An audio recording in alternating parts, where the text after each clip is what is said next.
नशीब नशीब नशीब यामध्ये सखाराम घरातील कर्ते पुरुष, पण त्यांना दारूचे व्यसन. सखारामची पत्नी पारू रोज दुसऱ्याच्या शेतात राब राब राबून आपल्या कुटुंबाचा उदरनिर्वाह करी. सखारामचा मुलगा किसन 10व्या वर्गात असतो. त्याची बहीण रुक्मा 8वी शिकायला असते.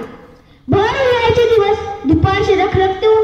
किसनला परीक्षा फी भरण्यासाठी पैसे नाही. रुक्मा तापीने भाजत आहे, लायासारखी तडफडत आहे, भिवळत आहे. माय माय दादा दादा कुठं गेला. तेवढ्यात आई म्हणते, दादा शेतीमध्येच असेल. किसनची सुद्धा आपल्या बहिणीवर अपार प्रेम असते. तो शाळेतून आल्यावर आपल्या बहिणीच्या तब्येतीची विचारपूस करतो. आज तो शाळेतून आल्यावर रुक्माने गळा काढून रडण्यास सुरुवात केली व ती रडत रडतच म्हणाली, दादा तुझी परीक्षा फी भरली का नाही रे. हे घे आईने केलेली चैन व हे 15 रुपये व तू तुझी परीक्षा फी भर. आमची काही काळजी करू नको. हे रुक्माचे शब्द ऐकताच किसनचे हृदय भरून येते व डोळ्यातून आसमानच्या धारा वाहू लागतात. त्याच्या आईला हे दुःख सहन होत नव्हते. ती तिकडे तोंडाला पदर लावून दुःखाला आवर घालण्याचा प्रयत्न करत होती. दुपारचे 2 वाजले असावेत. किसनचे वडील बाहेरून घरात प्रवेश करतात न करतात तोच त्याच्या ओरडण्याला सुरुवात होते. पारे पारे मला एक तांब पाणी आणून दे. भवाने तुला ऐकू दे की नाही. मी तुला एक तांब पाणी सांगितलं नाही. तुला असं ऐकू यायचं नाही. तुला याच्या काठीचा प्रसाद पाहिजे वाटतं. किसन्या अरे किसन्या अरे तू तरी मला एक तांब पाणी आणून दे की रे. चमायला पोरगा सुधीक माईच्या पावलावर पाऊल टाकायला शिकला. हा शिकणारच. 2 पुस्तकं शिकून कशाच्या मॅट्रिक बसले आले की बॅटरी. तेवढ्यात घरातून पारूचा आवाज येतो. हे घे.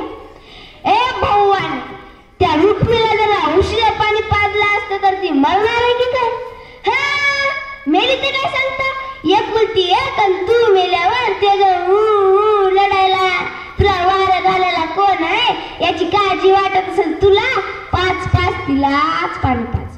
पारूचा जीव लागायला लाभ झाला होता, पण काय करणार दिलाच नव्हता. असे दिवसामागून दिवस गेले. किसनच्या वार्षिक परीक्षेचा दिवस जसा जसा जवळ येत होता तशी तशी किसनची झोपच उडाली. किसनच्या वार्षिक परीक्षेचा पहिला पेपरचा दिवस उजाडला. किसन प्रत्येक पेपर सोडून घरी आल्यावर रुक्माचे प्रश्न असायचे. कसे चालेल दादा पेपर. चांगले गुण मिळतील ना तुला. मोठी नोकरी लागेल ना तुला. हो रुक्मा मला खूप गुण मिळतील. मला मोठी नोकरी लागेल. मी तुला मोठा दवाखाना दाखवीन. आपल्या आईला दुसऱ्यांच्या शेतात राबावं लागणार नाही. तिला मी सुखात ठेवीन आणि मी तुला पहिली साडी घेईन रुक्मा. मी तुला पहिली साडी घेईन. असे करता करता किसनचे सर्व पेपर संपले. आता मात्र निकालाचा दिवस जसा जसा जवळ येता तशी तशी रुक्माची तब्येत अधिकच खालावत होती. ती बाजेवर दिशेनाशी झाली होती. आता फक्त तिच्या हाडाचा सापळा शिल्लक राहिला होता. मित्रांनो हाडाचा सापळा. किसनच्या निकालाचा दिवस सुधारला. किसनच्या सकाळच्या सर्व विद्यार्थी निकाल पाहण्यासाठी शाळेकडे निघणार. तोच तोंडातून शब्द न निघताना सुद्धा रुक्मा किसनला म्हणाली, दा दा आ इ च व दे व च द श के. किसनचे डोळे पाण्याने डबडबले. किसनने आईच्या वदेवाचे दर्शन घेतले व निकाल पाहण्यासाठी शाळेकडे निघाला. शाळेच्या मुख्य फलकावर लिहिले होते, हार्दिक अभिनंदन किसन जाधव गुणवत्ता यादीत 5वा. त्याला 98% गुण मिळाले होते. त्याच्या आनंदाला पार वावरलं नाही. त्याने गुणपत्र घेतले, सर्व सरांचा आशीर्वाद घेतला व झपझप पावलं टाकत घराकडे निघाला. त्याच्या झपझप पावलाची रूपांतर पावण्यात कधी झाले त्याचे त्याला सुद्धा कळले नाही. तो ओरडा सुटला, मला खूप गुण मिळाले. मी माझ्या बहिणीला मोठा दवाखाना दाखवणार. तिला मी पहिली साडी घेणार. तिला मी पहिली साडी घेणार. हाच त्याचा आवाज त्याच्या आईने ऐकला असावा. तिने एकच आक्रोश केला, किसन. रुक्मा आपल्याला सोडून तेवढं धाडकन जमिनीवर कोसळली. काय प्रकार आहे किसनला काही समजेना. घरात जाऊन पाहत तर काय, शेजारच्या काकूने रुक्माला बाजीच्या खाली टाकले होते. तिच्या अंगावर पांढरे तर पांघरले होते. तरी त्याच्या लक्षात काय येत नव्हते. तो जवळ जाऊन ते धोतर बाजूला करतो.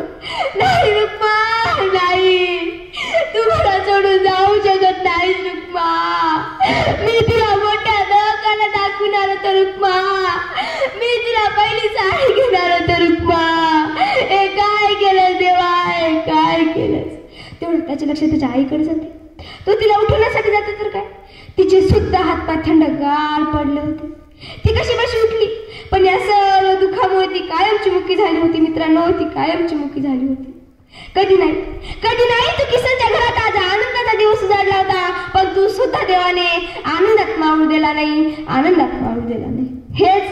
हेच आणि हेच किसनचे नशीब झाले.